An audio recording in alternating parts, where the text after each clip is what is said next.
cordial saludo, estimados estudiantes de la Universidad Rural de Guatemala.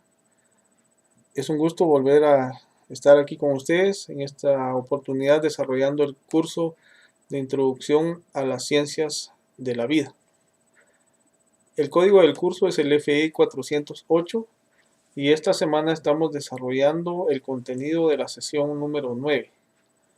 En esta oportunidad vamos a estar hablando sobre 5 teorías del origen de la vida. Aunque hay muchas teorías, muchas hipótesis, vamos a hablar de 5 teorías del origen de la vida a nivel científico. Y vamos a ver entonces el objetivo de la clase. Bienvenidos una vez más a la sesión número 9. El objetivo de la clase es conocer 5 de las teorías del origen de la vida más comúnmente estudiadas por la comunidad científica. Vamos a ver esto desde el punto de vista científico, cómo algunas personas han dedicado su vida al tratar de responder esta pregunta acerca del origen de la vida. Esta incógnita sobre el origen de la vida unida, digamos, a la llamada teoría de la evolución, pues esta fue la que abrió el camino de diferentes respuestas, siempre preguntándonos si tiene principio y tiene fin el universo, ¿verdad? Entonces, bienvenidos, vamos al desarrollo de la clase. Y empezamos hablando de Alexander Ivanovich Oparin.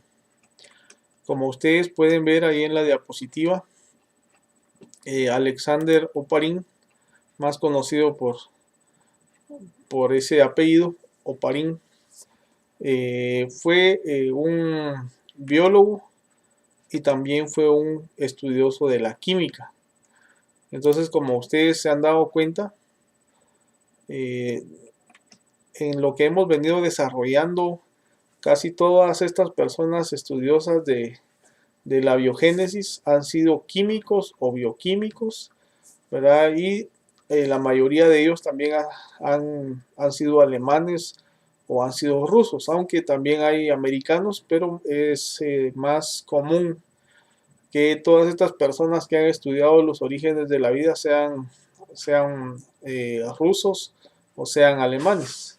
Entonces, al hablar de Alexander Ivanovich Oparin, pues él propuso la teoría sobre el origen de la vida que en la parte de los científicos es más aceptada.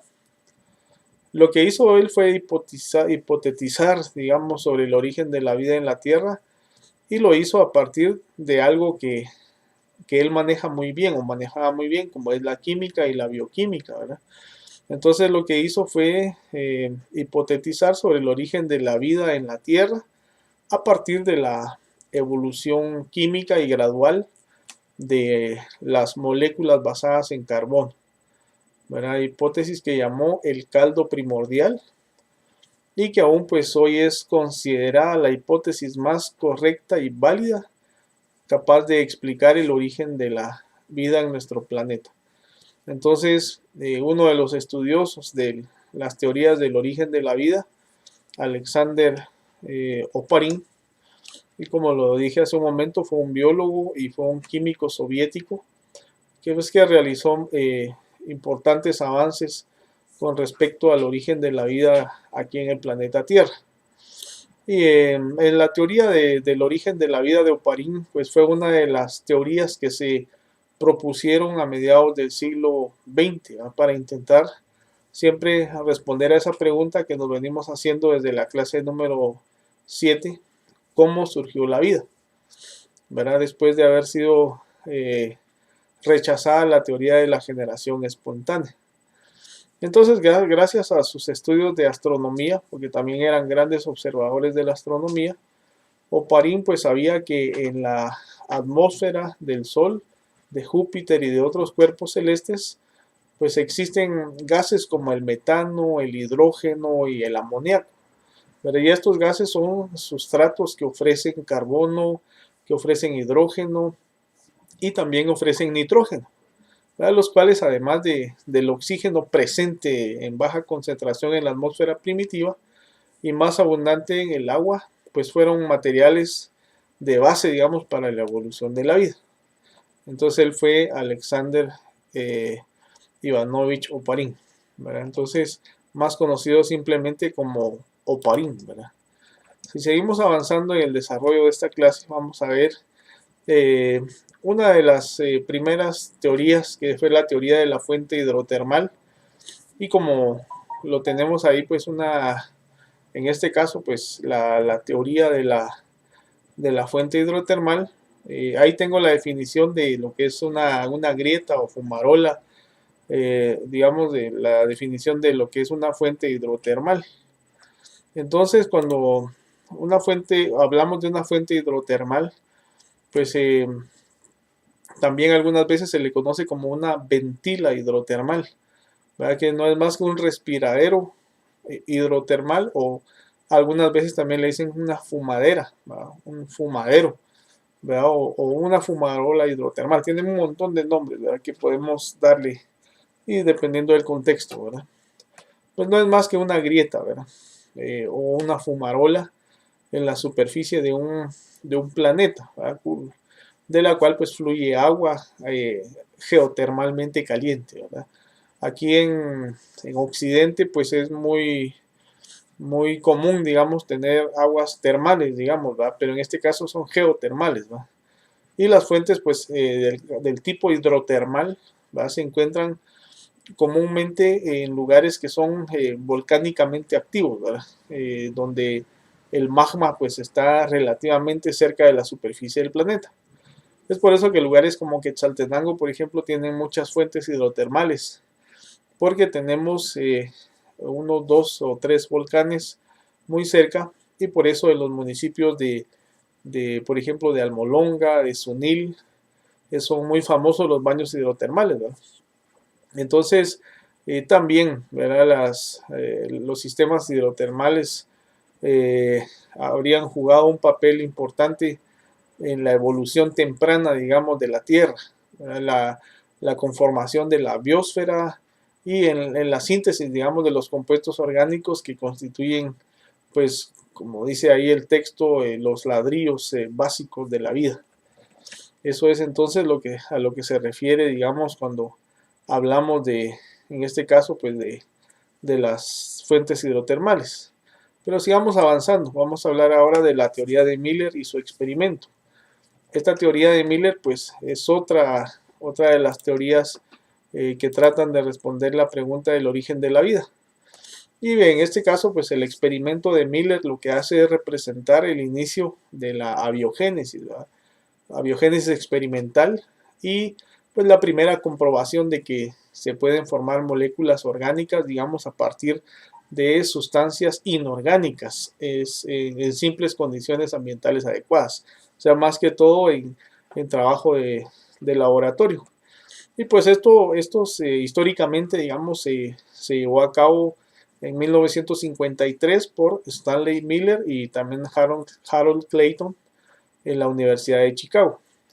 Y el experimento pues fue clave para apoyar la teoría de la sopa primordial, en este caso de Oparin, en el origen de la vida, y pues también de otro científico que se llamó John Burdon Sanderson. Eh, y según este experimento, la síntesis, digamos, de compuestos orgánicos como los aminoácidos debió ser fácil, digamos, en la Tierra primitiva, ¿verdad? Entonces, a lo que se refiere, digamos, la teoría y el experimento de Miller. Y seguimos avanzando, está la teoría de las microesferas de proteinoides, y pues fue dada por Fox. Entonces también esta es otra teoría del origen de la vida, ¿verdad? Tiene otro nombre, también se le ha llamado coacervado, ¿verdad? El proceso de coacervación, ¿verdad?, también llamado concentración de COAS, también se le puede llamar así a este fenómeno, ¿verdad? Y la coacervación es la miscibilidad, digamos, parcial de sistemas que son coloidales. Pero entonces, en este caso fue el proceso de coacervación, digamos, fue propuesto también por Alexander Oparin como crucial, digamos, en su teoría de principios de la biogénesis, o sea, el origen de la vida. Fíjense que esa palabra abiogénesis, que significa origen de la vida. Y esta teoría del coacervado pues propone que un metabolismo anterior, digamos, a la replicación de la información, aunque la discusión de si el metabolismo vino de estas son moléculas primero, digamos, en los orígenes de la vida permanece abierta, ¿verdad? Entonces, con el pasar de los años, digamos, se ha estudiado la posibilidad de una coacervación genética, que consiste en procesos químicos de coacervación en los cuales estos tienen influencia, digamos, en los genes de cada persona. A eso es lo que se refiere, digamos, la teoría de las microesferas de Fox, ¿verdad? Es un poco complicada esta teoría, es bastante científica, ¿verdad? Entonces aquí, según Sidney Fox, descubrió que cuando se mezclan, digamos, proteínicos con agua fría, estos se reorganizan y se autoensamblan, digamos, en pequeñas gotitas a las que él denominó microesferas y que crecen mediante la absorción, digamos, de proteinoides del medio hasta hacerse tan grandes inestables que se rompen, ¿verdad? De cualquier forma, pues los productos resultantes crean una nueva hija, le llama él, ¿verdad? Con constituyentes similares a la microesfera original. Eso es la teoría, digamos, de las microesferas, y todo esto siempre pues visto desde el punto de vista de la química. Todos estos personajes fueron bastante estudiosos, digamos, de la química. Vamos a la siguiente teoría, que es la teoría de la panspermia. Ahí tenemos ahí que esta es una hipótesis que propone que la vida existe en todo el universo, distribuida por polvo espacial, es lo que dice ahí la hipótesis. También distribuida, digamos, por meteoroides, por asteroides, por cometas, por planetoides incluso, y también por naves espaciales que transportan contaminación, digamos, no intencionada por microorganismos. Y la distribución pues puede haber, digamos, ocurrido abarcando galaxias, y por lo tanto puede no estar, digamos, restringida a la escala limitada de los sistemas solares como el que manejamos nosotros, ¿verdad? Esa es la teoría de la panspermia. Y pues terminamos esta sesión con la teoría del mundo ARN. Esta teoría también del origen de la vida es uno de los principales, digamos, candidatos a la abiogénesis, o sea, al origen de la vida. Propone, digamos, que la vida en la Tierra surgió a partir de la versátil actividad de las moléculas de ARN, las cuales pues posteriormente originarían moléculas capaces de sintetizar proteínas y las moléculas de ADN, ¿verdad?